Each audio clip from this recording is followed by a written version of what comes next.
The Flemish Ardennes are one of the most beautiful places to ride a bike. This is where all the climbs of the Tour of Flanders are located. I've selected 5 of them, the most decisive ones for the 2026 edition, and I'll present each of them in under a minute. The Oude Kruisberg, or Oude Kruisberg, isn't the hardest climb of the Tour of Flanders.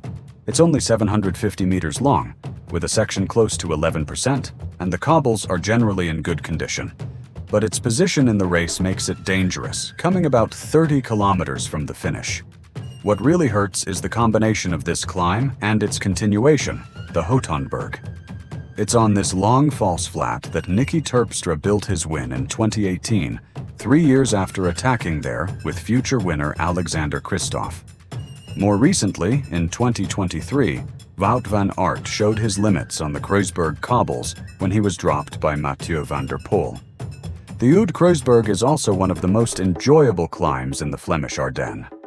Located in a nice street in Ronse, it's quite steady and can be ridden smoothly, as long as you're still fresh, which won't be the case for riders in the 110th Tour of Flanders.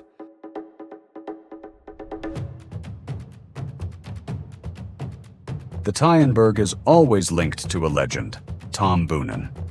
It was even nicknamed the Boonenberg during his career. The 2005 world champion often used it as a testing ground. Located in Etikove, it averages 6% over 500 meters, with a steep section close to 16%. The cobbles are relatively clean but quite rough, especially at the steepest point. Gutters on both sides allow riders to avoid the cobbles, but pros can't use them during the race because of barriers. The Taaienberg is strategic mainly because of its approach, a narrow, winding descent. Positioning is key. The final 200 meters are flat, which allows the strongest riders to make a difference against those already exhausted by the steep section. The Koppenberg is the most feared climb in the peloton. With its narrow road and muddy, uneven cobbles, it can turn into an ice rink in the rain. It's also known for the 1987 incident when Jesper Skibby was hit by an official's car, which led to its temporary removal from the race. Since returning in 2008, it has become even more legendary, especially in 2024, when only Mathieu van der Poel and Matteo Jorgensen managed to stay upright on its wet cobbles. With an average gradient of 11% over 550 meters and ramps up to 22%, it's intimidating. But beyond the numbers, it's the visual impact that stands out. The road is almost perfectly straight, giving the feeling of climbing a reversed slide. Located 45 kilometers from the finish, it can already split the race in dry conditions, or completely decide it if it rains. Since 2012, the Paterberg has been the final climb of the Tour of Flanders, with its summit about 12 kilometers from the finish.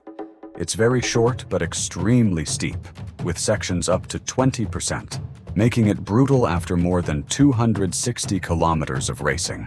Surprisingly, it has often been less decisive than the Oude Kwaremont, which comes before it. Still, in 2013, it allowed Fabian Cancellara to drop the only rider who had stayed with him, Peter Sagan. The Paterberg has a unique history. It was only cobbled in the mid-1980s and immediately included in the race. There's even a legend that a local farmer had it paved out of passion for the event. Its approach is tricky, with a sharp right-hand turn at the base that has caused many crashes. It will be climbed twice in the 2026 edition.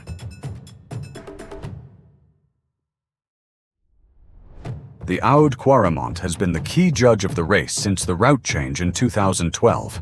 In 14 editions, it has been decisive 7 times, sometimes indirectly, like in 2017, when a crash took out Peter Sagan and Greg van Avermaet while chasing Philippe Gilbert. It's not the steepest climb, but it is long, over 2 kilometers. The steepest section, around 10%, comes early, leading into the village of Kwaremont. The final kilometer feels more like a long cobbled sector with a slight uphill drag. The cobbles are tough, sometimes more similar to those in northern France than typical Flemish stones. This climb suits Tadej Pogačar perfectly. as he dominated here during his wins in 2023 and 2025. There's little doubt he'll try to build a third victory on this climb and join the 7 co-record holders of the race. I didn't include the Muur van Gerardsbergen or the Bosberg, as they're not part of the 2026 route. I also left out the Molenberg and Eichenberg. You have to make choices. Let me know in the comments which climb is your favorite in the Tour of Flanders. And don't forget to subscribe if you want to see more videos about cycling's most iconic locations.